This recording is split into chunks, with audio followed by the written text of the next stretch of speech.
He's just a redneck, plain and simple. It was Karl saying, hey, I am different. This is the way I run my life. It was a little ballet show going on out there, but with power and grace. It's knocked in the balloon. The mailman hammered up. You tell Karl he's great, and you could start to see the pressure weigh on him. You tell Karl he's nothing, he will destroy you. Karl Malone was this close to a championship, and Michael Jordan took it away from him. I had issues when I was growing up. I had issues because my dad wasn't around. I know you're not supposed to hate people, but I just hated him. I'm so sorry about the years we wasted.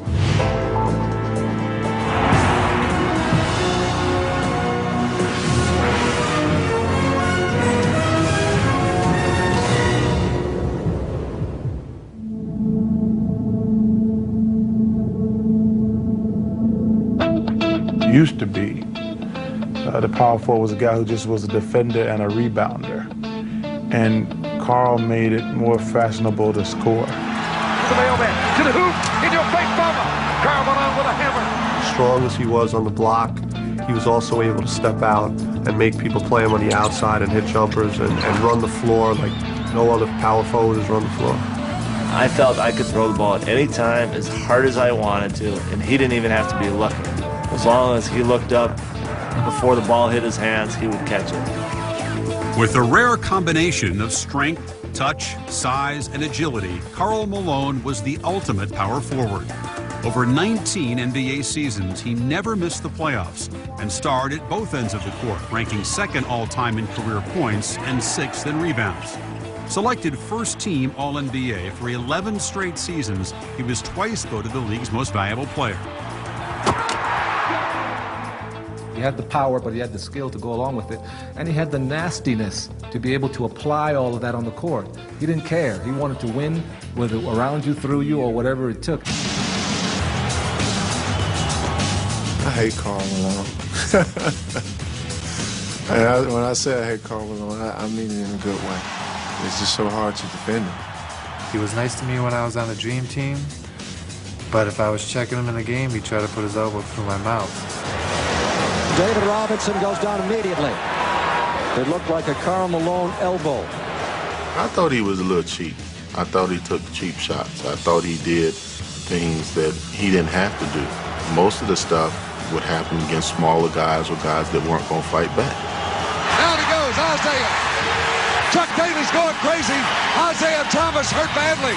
A lot of the people in Detroit thought it was a cheap shot, it was a cheap blow, you know, but that's the way Karl Malone played. He played tough. He took no prisoner.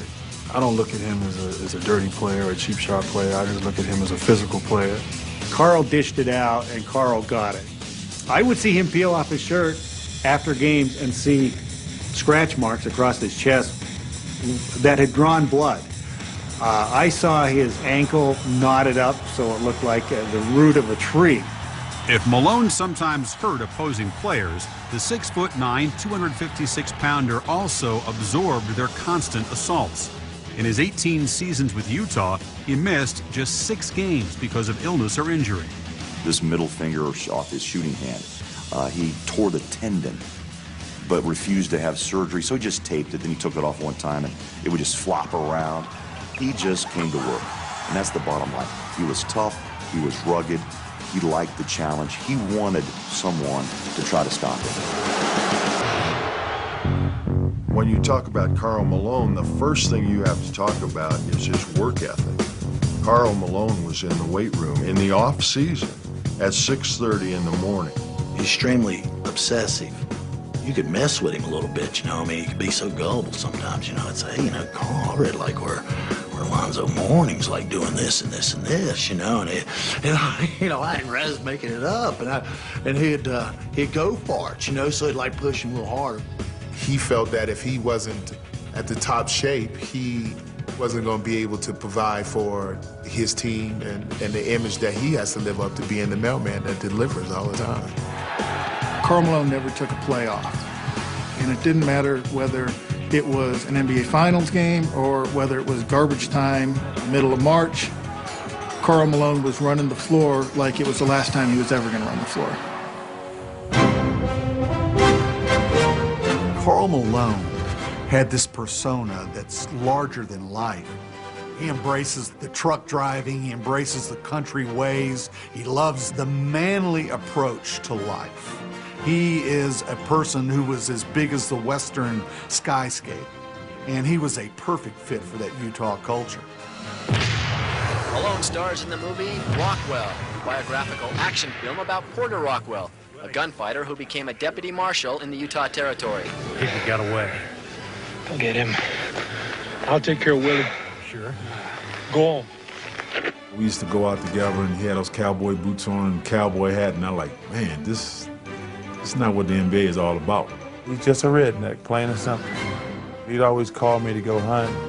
And I said, what you going hunting for? He's like, mountain lion and black bear. I'm like, what about squirrel and deer, something like that? He's not just the regular NBA player, and I think Karl liked that and relished that and made that a big deal, too. It was Karl saying, hey, I am different, and this is the way I run my life. The fact of the matter is, if you got the AIDS virus, it'll be hard for me to play as hard as I'm capable of playing. Maybe I'm saying something that other people wouldn't say. And if people can't respect my decision, that's tough. Karl Malone was his own guy, and that didn't wash with some of the black community. When he wore an FBI hat, Spike Lee sent him a letter saying, do you know what the FBI did to our people long ago? Karl Malone wrote him back and said, I want to wear this hat, it means something to me, and I don't care. As much as Karl said, I don't care, Karl did care, and that's why he had so many mood swings. When you do something nice that never get talked about, it's just Karl Malone wants, Karl Malone greed, Karl Malone this, I'm sick of him and all that. Well, I'm sick too. Probably as sensitive to criticism as any player that I've ever observed. Anything that fans would yell, anything that the media would write. There were times when John and I said, yeah, you see what that guy said in the paper about you? He's going, what? He said he could stop you from scoring 20 points. Karl would go out there and score 45. Like a method actor uses emotional insecurity to enhance his performance, so did Malone use criticism to energize his game, even at the free throw line. He said he was cursing the media, he was cursing his critics, he was talking about somebody in the stands that had said something about him. He thought he played better when he was mad at somebody. AC Green was a starter in the All-Star game. It's announced. It was not an accident that Malone went out and got his career high against Milwaukee and dropped 61 on him. And that was not an accident. Malone takes a 20-footer. The mailman is incredible. Karl often felt a need to be recognized.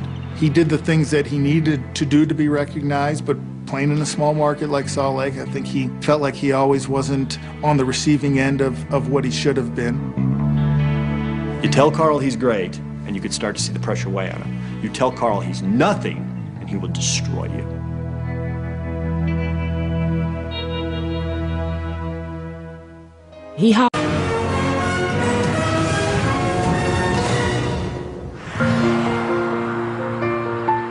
He said that I'll never forget where I'm from. I've always loved Summerfield, Louisiana. I've always loved Louisiana.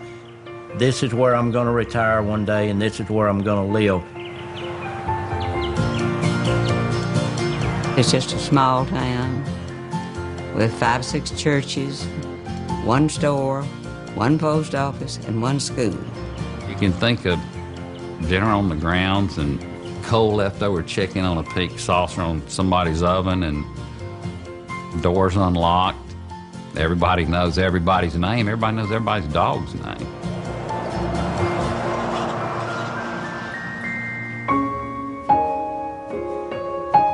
Born on July 24, 1963 in Summerfield, Louisiana, Karl was the youngest boy of Shirley Malone's 9 children. She worked multiple jobs to keep her family fed and clothed. My mom, she really raised us by herself. Sometimes she'd work at the sawmill and then she'd work at houses. Most of the time we wouldn't see her, we would all write little notes for her, and put it on the stove.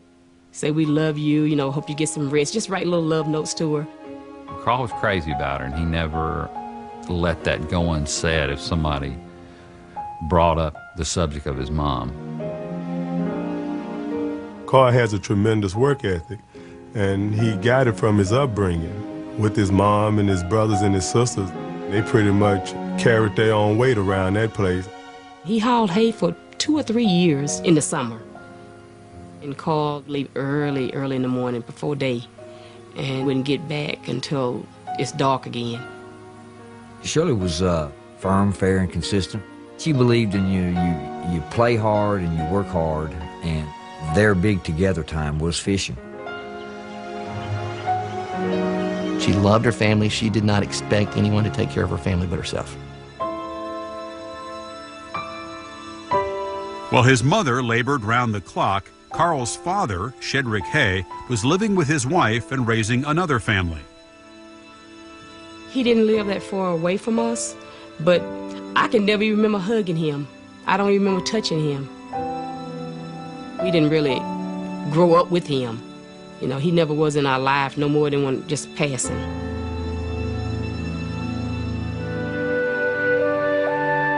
If Malone's father was absent, his mother somehow found the time to encourage him in a Summerfield tradition.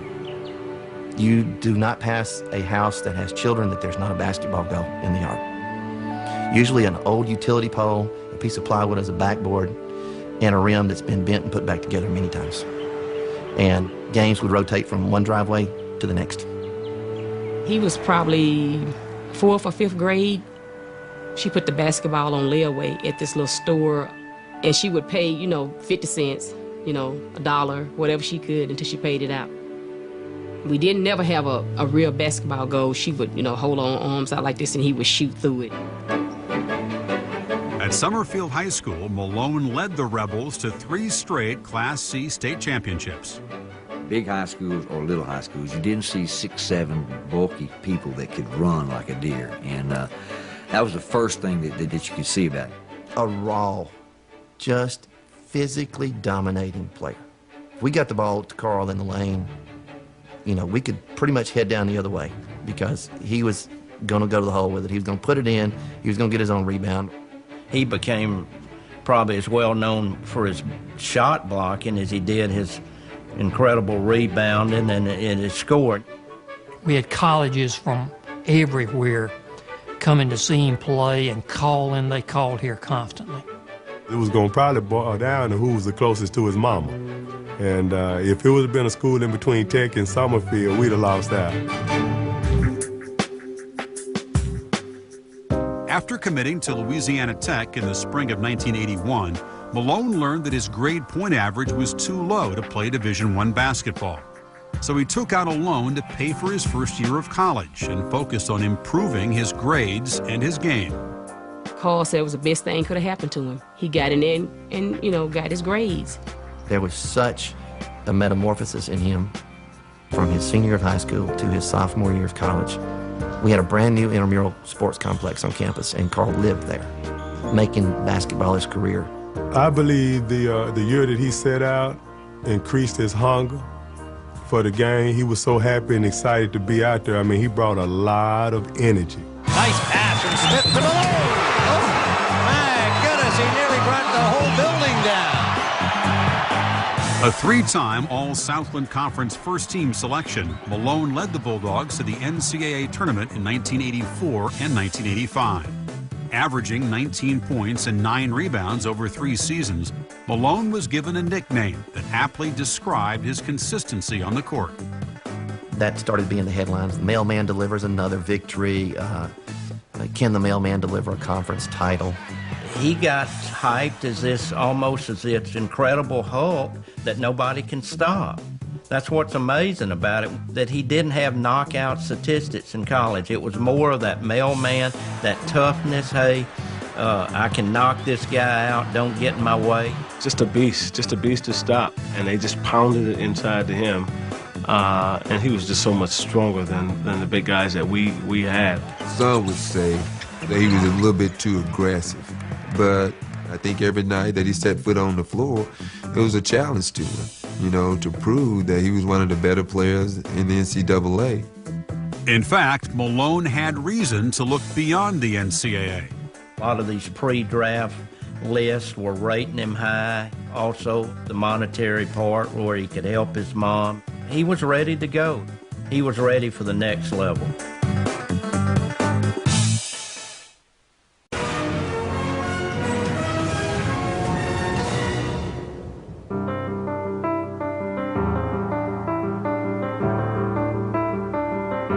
In the spring of 1985, Karl Malone was so certain that the Mavericks were going to select him with the 8th pick of the NBA draft that he rented an apartment in Dallas.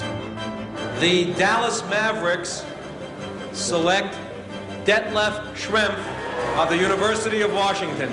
For our good fortune, he was there when we picked the 13th, and we didn't hesitate. He thinks that he was disrespected coming out of college. He really thought that he was going to go higher in the draft than he did. And I think from that point on, he played with the chip on his shoulder. He felt like he had something to prove. What we saw was the rawness, this talent. Our relationship became close to a father-son relationship, but I was the father. I had to remind him that a lot of times. It was so important to him to have a father who he could relate to while he was growing up, but he never had. Frank recognized early on that Karl really had this dearth of male guidance in his life, father figure, if you will. And I think he really put his arm around Karl, figuratively and sometimes literally. I said to him, Karl, you know, you're so talented. I mean, you get a seat in the Hall of Fame if you want it. He went home that summer. When he came back, there was a new determination. And we put Karl Malone down in the box where he stayed for the next 18, 19 years. We never had a losing season again. Malone really is an incredible shooter. If you go back to his rookie year, he could not make a 15-footer, right? The evolution of Karl Malone has been remarkable. He became a very good passer. He could hit the outside shot. He picked up a little bit of a hook shot moving across the lane. It seemed he would come back every year and have one more weapon in his arsenal. In 1988, the benevolent Frank Layden was replaced by Jerry Sloan, a tough taskmaster, short on compliments and long on commitment. Yet he and his highly sensitive forward found common ground. I lost my father at an early age and came from a large family. He kind of grew up on a farm, and I kind of grew up on a farm, and there was a little relationship there, maybe. Jerry Sloan is this hard-driven, just brutally honest, demanding, so hard to earn respect from. Jerry Sloan's ideal is that basketball's not hard. You simply go out on the floor every night and you lay your heart on the line. Karl Malone is one of those rare people who could live up to the Jerry Sloan ideal. As Malone improved, so did the fortunes of the Jazz, a team that had been teetering financially since the franchise moved to Salt Lake City from New Orleans in 1979. Owner Larry Miller drew close to his rising star. Larry Miller did give him a lot of advice. Karl had enough respect for Larry Miller that it took him probably 10 years before he even would use an agent to negotiate his contracts. Two people from completely opposite ends of the spectrum managed to entwine themselves into a relationship that is so close this day that maybe there's no other like it in professional sports. And people who you love, you often fight with. And Karl and Larry were no different in that regard. I have played my last game in Salt Lake City, and it's time for Karl to move on because I think damage has been done. I have been asked, can the relationship with Karl and the Jazz ever be the same? And quite honestly, I've responded most of the time, I don't know, and sometimes I don't think so. Every year, Larry would get mad and Karl would get mad and they would have a fight and then they would break up. I'm not going to get on this TV and plead to him, oh, God, take me back. No, I'm not divorced. You know what I'm saying? It's just the marriage is a little rocky. And that was one way he motivated himself to get ready to play the season and go out there and say, okay, now I've stuck my foot in my mouth a little bit. Now what am I going to do about it? I've got to go play. But if Malone and Miller had been posturing before this season, what occurred during Game 5 of the 1994 Western Conference semifinals was as real as a right cross to the chin. Malone tries again, and again he is off the mark. From the very beginning, something was wrong with Karl. I mean, to be in that big a game, and he wasn't playing like he normally did. He wasn't contesting rebounds. Just before halftime, an agitated Miller approached the Jazz bench. And then the bark came. Get him off the floor. And Jerry looked up at him, you know, get him off the floor. No one thought ever would Larry turn on Karl Malone. It's uncharacteristic for him to say that, but if he said it, not to surprise me in this business. I acted like, you know, like a horse is behind, and it was an emotional thing where I did something foolish and immature, but it really, it cut Karl deeply. He said, you know, I grew up without a dad, and I put you, maybe unfairly, too much in that role where I was too emotionally dependent on your acceptance of me. And then that night, you pulled the rug out from under me.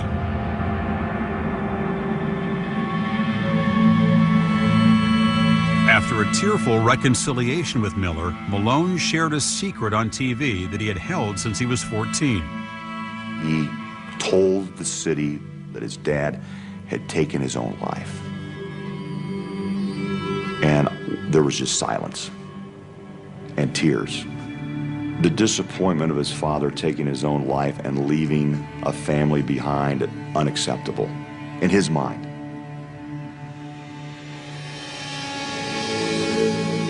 There were more secrets from Malone's past yet to surface. I know you're not supposed to hate people, but I just hated him because we didn't ask to be here, and we're here, and he didn't want to have nothing to do with us. Goes out and does things anonymously. Walks into a house of a family that has a sick child and rips up their mortgage. Our insurance had dropped us unilaterally, and Karl came to our rescue. I saw him walk over by the locker room one night, and there was a kid with a terminal illness in a wheelchair, and I saw Karl kneel in front of him with tears running down his face, and I saw him pull off the jersey right there and hand it to the kid. Karl Malone and his wife Kay, a former Miss Idaho, were active in several charities and ran their own foundation for the benefit of needy children. Into their lodge-style home, perched high above the Salt Lake Valley, the Malones welcomed 4 children of their own. Which way? Huh? Okay. Daddy following you. The grass gonna be taller than you are, you know that? At that point, Karl was basically a legend in Salt Lake City. Certainly, he had established himself as a premier, first ballot Hall of Famer. He had this family and fit in great with the community in Salt Lake City, which is predominantly a family community. It's what it's known for. But in 1998, a national tabloid story challenged Malone's wholesome image by detailing 2 paternity lawsuits that had been filed against Malone back home in Louisiana during the 1980s. Weeks after Malone graduated from high school in 1981, his former girlfriend, Benita Ford, gave birth to twins, Daryl and Cheryl. I'm 17. I'm walking around with my chest stuck out. And saying to yourself, hey, look at me. I got twins. And then to visit them and she say they're not yours, you know, yeah, it crushes you. They didn't really know that he was their father, so I just, you know, I thought maybe we could get through life without telling them, you know. Then, in 1984, during Malone's sophomore season at Louisiana Tech, 13-year-old Gloria Bell gave birth to a boy, Demetrius. She identified the father as Karl Malone. So then, I confronted Cole. He didn't want to talk too much on it. So I decided I'd get me a lawyer.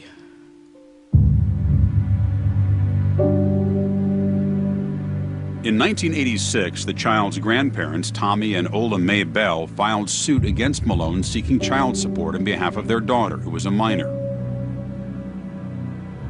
A blood test set the probability that Malone was the father at 99.3%. The case was settled out of court. Then, in 1989, a similar suit was filed by Benita Ford, the mother of the twins. And then, as much hurt as you had that they were said they were not yours, to now they're yours because you are NBA superstar, it do piss you off. In September of 1992, the court found Malone in contempt for refusing to reveal his assets and not submitting to DNA testing in the Ford case. Soon after, the lawyers negotiated another out-of-court settlement. Meanwhile, all three children were growing up, knowing Malone only as a distant figure. I know you're not supposed to hate people, but I just hated him because, I mean, we didn't ask to be here, and we're here, and he didn't want to have nothing to do with us. What really got me, one day I was walking to class and a guy come up to me. I'll never forget, he said, "How does it feel that your daddy making millions and you down here with practically nothing?" And there wasn't nothing you could say.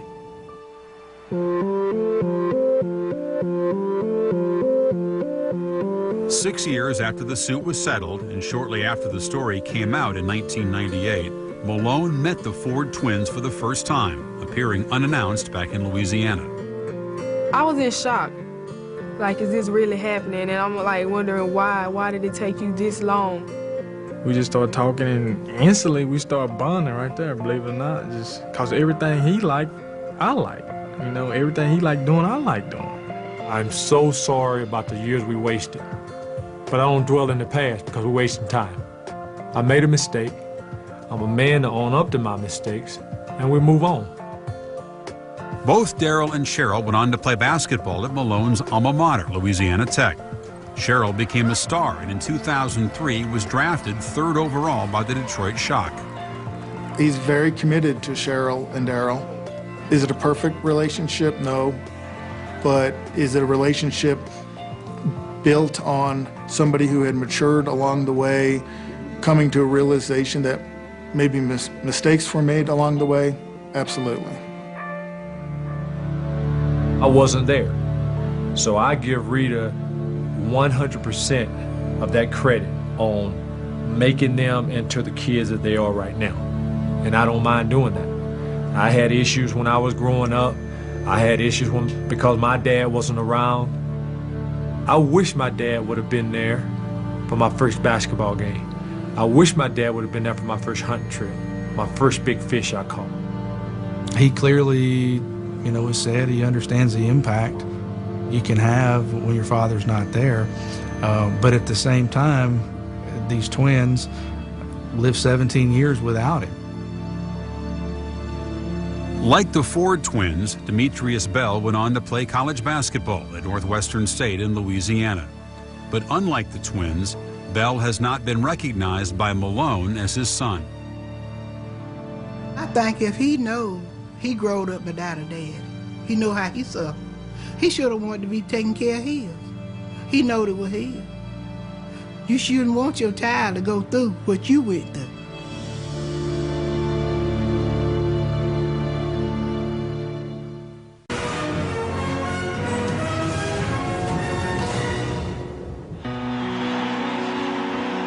Stockton, the mailman, hammered up. You got this little short white dude with these tight booty shorts on, and then you got Karl Malone, this big brawny country black dude. On the alley-oop from Stockton to Malone. Stockton to Malone. Gets it. Got to know they're going pick and roll. Stockton and Malone ran the pick and roll better than any two people who've ever played the game. They could watch how you were going to defend it and then adjust on the fly. It was a little ballet show going on out there, but with power and grace. Stockton to Malone, my goodness, I'll have a headache for a month. Haven't I just seen that play? Yes. Every NBA team saw it over and over and over again, and nobody could stop it. It's like, you peanut butter, I'm jam. To me, that might have been the best 1-2 punch that ever played the game. Although the textbook symbiosis of Karl Malone and John Stockton propelled the Jazz into the playoffs every year between 1986 and 1996, it was not enough to get them into the NBA Finals, as they fell 3 times in the Western Conference Finals. As the years passed, their frustration grew. 4 games to 1. Houston wins the West. Jerry Sloan, John Stockton, and Karl Malone were the 3 scariest guys I ever saw, because they were just haunted by how badly they wanted to win. In reality, is their team wasn't good enough. The Jazz had 2 great players. They didn't have enough other parts. I hate I'm trying. We're trying. Why are we trying and everybody else doing? Give me the manpower to be playing in June. Every time his season would end short, he was back in the gym the next day, just driven for the next season. He kept expecting that final piece to come, if it's Jeff Hornacek or Ostertag or Brian Russell. He believed in the franchise. He believed they would find him the missing pieces to get them to the finals, and they eventually did. Stockton, open 3, hit it! John Stockton sends the Utah Jazz to the NBA Finals. In 1997, the Jazz finally arrived within sight of the NBA championship, but an implacable force stood in the way. They get up to the top, and there's the one guy who will never let you beat him. Well, there was a guy called Michael Jordan. Michael Jordan, it's Superman. There's Jordan from yes! Michael Jordan from straight away. He's just flat out quicker than everybody else, and they just can't get there in time. Jordan putting moves on Russell. We're down to 2, now to 1. Here's Jordan. That was the time that we saw there's a difference between a Jordan and Malone. I don't have any excuses, and I'm not going to use any. To me, it was embarrassing. It was embarrassing the way I played, and I try to correct that, and I'll be the first to admit that. Although Malone, who had been voted league MVP, averaged 24 points and 10 rebounds, the Jazz could not overcome the explosive talent of Michael Jordan's Bulls. It's over. Chicago's won it. Over.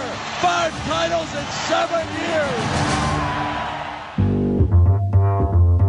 The next season, the Jazz again met the Bulls in the finals. The first year, we felt that the Bulls were a better team. It was our first year getting there. The second year, we felt we were the better team. This time, they will get Michael. This time, Michael cannot beat Malone. Stockton closed the door for Utah in overtime and goes up on Chicago in Game 1. Up 1-0, the Jazz had reason to believe they could beat the Bulls. They had home court advantage. They thought they had the Bulls figured out, but it wasn't motivating. It wasn't edgy. He's always been better in an underdog role because that's the role he played for so long.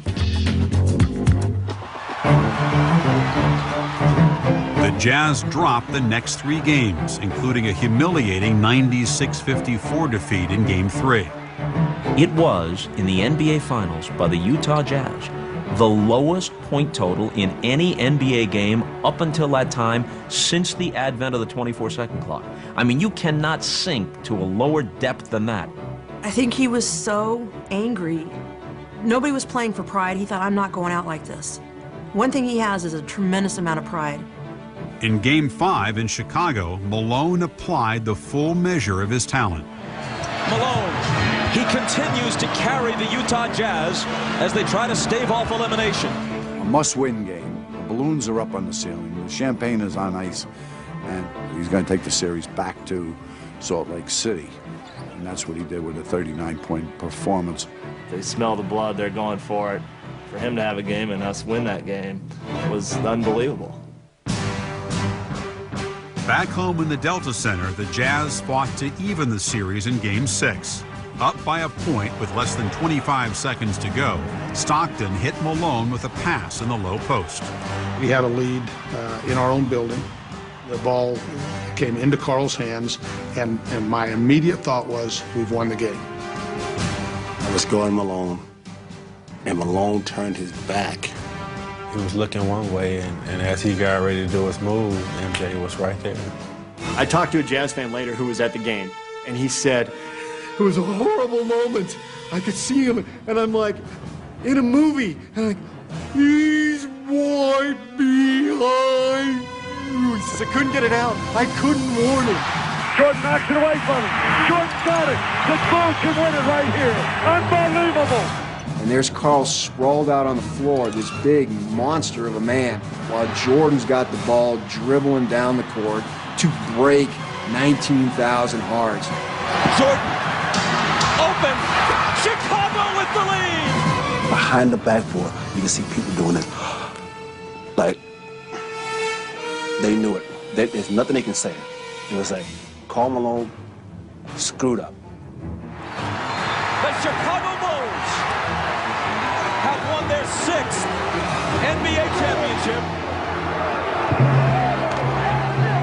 Karl Malone was this close to a championship. He could taste it, he could feel it, and Michael Jordan took it away from him. I just remember Malone just being very stoic in defeat. Winning a championship was obviously very important to him, but we just never saw the pain. What do you take away from losing in the finals?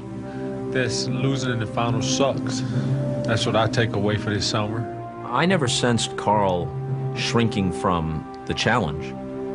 Sometimes he came through and sometimes he didn't. Nobody came through as consistently and as often in big NBA games in that era as Jordan did. So it's not necessarily a disgrace to be the runner-up to him. Karl Malone had left his sanctuary in Utah for this great opportunity. Midway through the season, he was looking at reporters and asking them, what did I get myself into?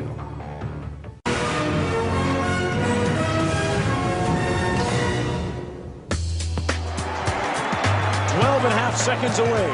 Cheryl Ford at the foul line. And the mailman can't even bear to watch.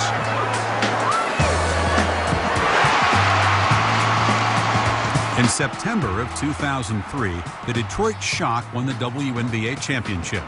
Making 4 clutch free throws in the deciding game's final minute was rookie Cheryl Ford, the daughter from whom Karl Malone had been estranged for her first 17 years. She ran up to him, hugged him, and said, I got my ring before you got yours. Just 2 months before, the quest for his own championship ring led free agent Malone to make a move late in his career. John Stockton was gone. Karl Malone probably would have been in the way of this team trying to rebuild. He had 2 choices, basically. He could have gone after the Kareem Abdul-Jabbar scoring championship and been the league's all-time leading scorer. He could have stayed in Utah and done that. Or he could have said, you know what, I'll give up that record and go win a championship in L.A. You know how Shaquille put his spin on it. He said, you come to L.A., we rule the world. In July of 2003, just 9 days before his 40th birthday, Malone signed with the Lakers. For the upcoming season, he would receive $1.5 million, almost $18 million less than his salary the previous campaign with the Jazz. But with Shaquille O'Neal, Kobe Bryant, Gary Payton, and Phil Jackson, he could almost feel that championship ring on his finger. I was happy for him because I thought it was the right time. I didn't think he was in a position to carry our team like he had, and I didn't think it's fair. I don't think in a million years that he envisioned stepping into the 3-ring circus that it evolved into. Kobe Bryant was charged with 1 count of 3rd-degree sexual assault against a 19-year-old Colorado woman. 3 days after Malone signed with the Lakers, Bryant was charged with sexual assault, setting off a media frenzy that would distract the team for an entire season. Then, in August, Malone's 64-year-old mother, Shirley, was fatally stricken with a heart attack. Karl was profoundly affected by the death of his mother, in large part because it was so unexpected, in large part because of the obvious role that Miss Shirley played in Karl's life. When Shirley passed away, Karl, I think some of that drive and the desire to play for her went with it. In October, the Lakers launched their campaign as a team deeply divided. Well, Shaquille O'Neal and Kobe Bryant stopped fighting long enough to get a game in tonight. Karl Malone had left his sanctuary in Utah for this great opportunity. Midway through the season, he was looking at reporters and asking them, what did I get myself into? Kobe and Shaq were obviously at each other's throats, but Karl served as that buffer. And so he became the leader, the elder statesman of that team, because everybody had a great deal of respect for him. On the court, he taught Shaq and Kobe more about being tough, about playing through pain, about playing through distractions. Karl Malone did all that, but in the end, his body wouldn't hold up. To the floor, he and Scott. Oh, Karl Malone immediately holding his right knee. Guy hasn't had an injury of any substance for years and years, 2 decades, and all of a sudden he's out. When Malone's sprained knee kept him from playing on December 23rd, it was only the 7th NBA game he'd ever missed because of illness or injury. He would remain sidelined for the next 39 games. Once he got hurt, it's like the heart and soul just left the building. That was frustrating for him. I talked to him during this time, and he wasn't second guessing the doctors. I think he was second guessing himself a little bit. He's thinking, geez, maybe I'm not as tough as I thought I was. Malone returned in March to help the Lakers down the stretch, then through a dramatic playoff run. But in Game 3 of the NBA Finals against Detroit, Malone left the floor after 18 minutes. When Karl went out, he took their interior defense with him. He took their defensive rebounding with him. The Detroit Pistons, the champion of the National Basketball Association. Now he doesn't have the scoring championship or the NBA championship, and so I think there's definitely a big void in his career.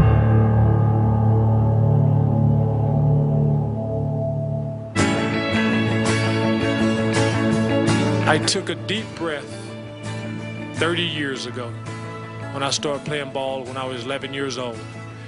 And now I'm able to just blow it out. That's how I feel today. On February 13th, 2005, Malone officially retired. With almost 15,000 rebounds and 36,928 points, the mailman had delivered his last slam for the NBA. Although the announcement was not unexpected, the timing had special significance. It was his mother's birthday. I have retired. You will not see me play again. That is a promise. I think Karl Malone's legacy is of a player who was there for his team. There's been nobody in the history of professional team sports who's carried a franchise like he has for as long as he has. Nobody. Even though he didn't get his ring, everyone knows he's a great player. Some will consider him the best power forward of all time. His place in history is set. Since retiring, Malone has moved his family from the trendy environs of Newport Beach, California, to a place near his hometown in Louisiana, where his idea of relaxation is clearing land with equipment from his own timber company. Sort of back to his roots. It makes perfect sense. I never saw him in Newport Beach. Riding bikes on the Strand? That image just didn't work for me. Karl chopping down trees works for me. When he gets out of the log truck, he's going to be wearing cowboy gear, cowboy hat, have a stubble beard, just out in the woods, and he's having a great time. He loves doing this. That's why I said he was a redneck. That's typical Karl Malone.